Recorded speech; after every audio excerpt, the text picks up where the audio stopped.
It was a small group to whom the 21st Century Bodhisattva spoke. Her topic had been Buddhist perspectives of mind. When she was finished, she asked if there were any questions. A man named Stanley cleared his throat and asked, "Thank you so much for your talk. You've stimulated my imagination, especially with your intriguing way of hinting at the workings of mind. I say hinting because you haven't really provided a clear explanation or detailed description of how mind exists operationally. Can you speak some more about this and the path that leads to our understanding it?" The Bodhisattva paused to collect her thoughts, smiled softly, and then began to speak. "Well, I'll do my best to explain what I perceive the workings of mind to be based on the insights and teachings of our path and the meditative practices that experientially bring forth what the teachings reveal. But before I do, I must emphasize our path is not one of merely listening to teachings, creating social events for like-minded people, and collecting weekend initiations, the essence of which fades into little more than vague memories by the following weekend. Rather, it is a path of progressive engagement, of evolving through intention, action, and engagement arising from the determined and genuine cultivation of equanimity. So I'll talk about the workings of mind, and as an introduction, I'd like to share some practice perspectives. Please listen carefully. They draw a big picture. I suggest you prepare yourself to later think about what you'll hear, perhaps as you're striving to get it in ways that transcend your old, habitual ways of understanding.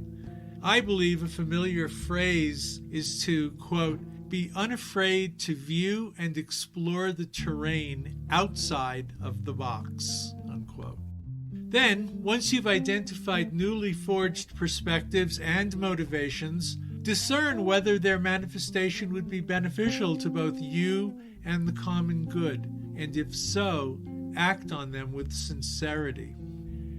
Be mindful of bodhicitta while taking note of what is occurring in your mind and how your intentions and actions are resonating in the minds of those whom you are with. Remain responsibly attentive of this at all times and in all your actions. Here in the West, there are many people who are curious about Tibetan Buddhism, usually for its meditation practices, and venture to meetings or teachings or seek out books to see what it's all about and whether it resonates with them. This is quite wonderful. And then there are those who are more personally invested, seeing value in the teachings but mining them for their own singular good while feeling no sense of respect or responsibility toward the principles or behaviors the path leads to.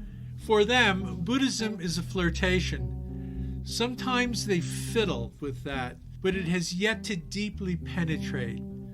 It's a sort of exotic spiritual feather they gather and place in their cap for others to see. But I believe coming to our precious teachings and practices and superficially amusing oneself in this way is akin to betraying the great lineage masters, Siddhartha, Nagarjuna, Shantideva, Asanga, Maitreya, Atisha, Tsongkhapa, right up to those of our time, Kalu Rinpoche, Dilgo Khyentse, Patrul Rinpoche. So many wise and precious teachers who didn't dedicate their lives to cultivating and sharing the Dharma merely to conveniently entertain or provide gratifying, self-pleasing moments to those of present or future generations. The Bodhisattva sensed surprise and unease at the harshness of her words. Yes, I feel strongly about this. Sadly, I see so much of it here in the West. Dabbling Dharma dilettantism, manifestations of what Trungpa labeled spiritual materialism and George Ferrer called spiritual narcissism. To expose oneself to these empowering teachings and practices and not digest them, not mindfully work with them or take them to real-life engagement, It's so wasteful. For those of you familiar with Shantideva's Bodhicharyavatara, otherwise known as the Way of the Bodhisattva, you'll understand the foolishness of this quite clearly. But now, let's get to your question, Stanley. As for the mind, I can't provide a clear and complete blueprinted explanation because it is impossible to do so. There's a teaching that says a mute might clearly remember a beautiful dream, but cannot express it in words. Likewise, we lack words to describe the ultimate nature of the mind, since the mind escapes all definitions and is beyond anything our vocabulary can hope to capture. For example, if we say it or mind exists, we have nothing to show for it but emptiness. If we say it is nothing at all, we are refuted by its myriad manifestations. The ultimate nature of the mind defies all description and cannot be grasped by discursive thought. The Bodhisattva paused and looked at Stanley. But yet we believe without question there's an entity, a thing, a continuous tangible presence called mind.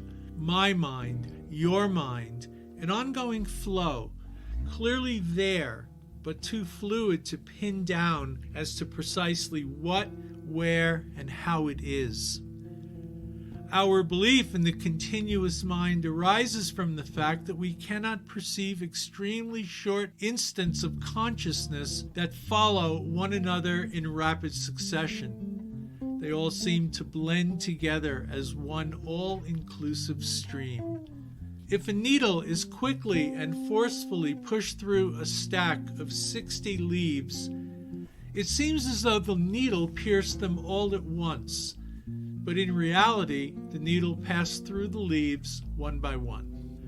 The Buddha discovered and taught that in the time it takes a human being to snap his or her fingers, at least 60 individual thought moments are constructed or formed in the mind.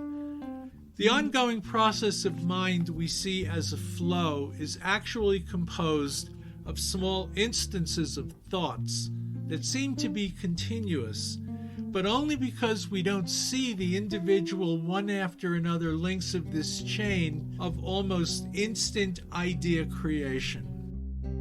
It is similar to a movie theater where we sit in the audience and watch what appears to be one long continuous chain of images, but in actuality we're seeing a series of separate film frames being projected on the screen before us.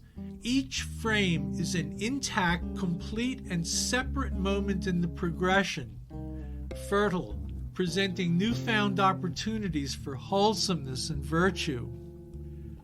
Considering that our thoughts change at lightning speed from moment to moment, bursting with karmic impulses, absent of any intrinsic essence of what we call me or self. Again, she paused. This understanding of the mind's workings, often referred to in the Tibetan teachings as thusness, is vastly beneficial and is upon familiarization resulting from persistent attention and contemplation, the key to the most profound of insights and far-reaching understandings.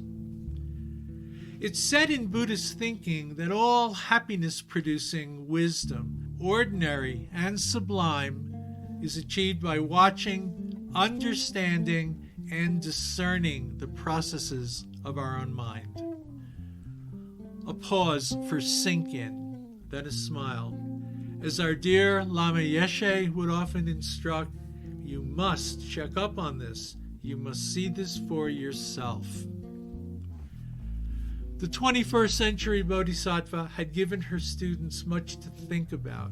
Okay, this is as far as I'll go right now on the Buddhist notions of mind, or the nature of mind. Perhaps in the weeks ahead we'll come back to it.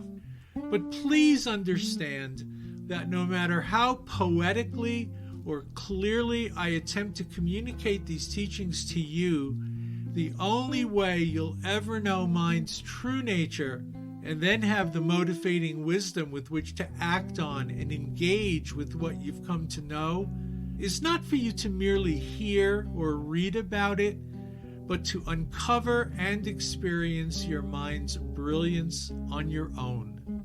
Again, looking at Stanley.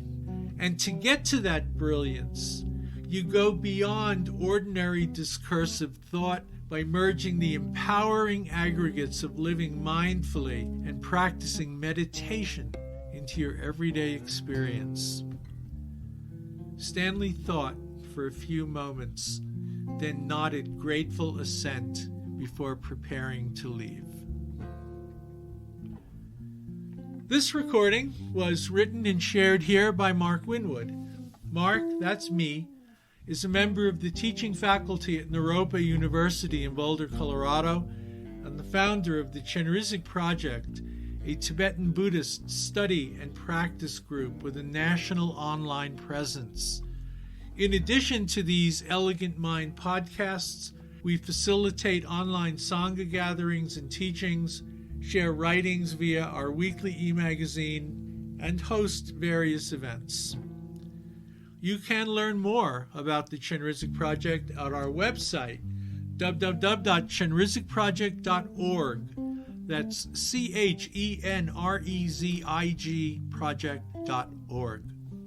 Our accompanying music, titled Surprise, was composed and performed by the San Francisco Bay Area musician Bobby Vega.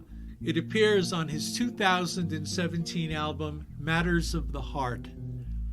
Bobby's reputation for feel is legendary, and with this album's music, he shares how transitions and melody can be expressed in creatively new ways on acoustic bass, where slight variations in touch and timing can speak emotional volumes.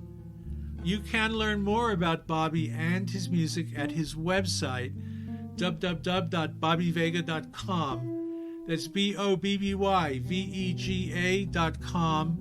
Or, as he's very findable online, you can simply Google his name or look for his numerous videos on YouTube. We remain grateful to Bobby for his friendship, his talents, his collaboration, and his generosity in sharing his beautiful music with our Dharma audience.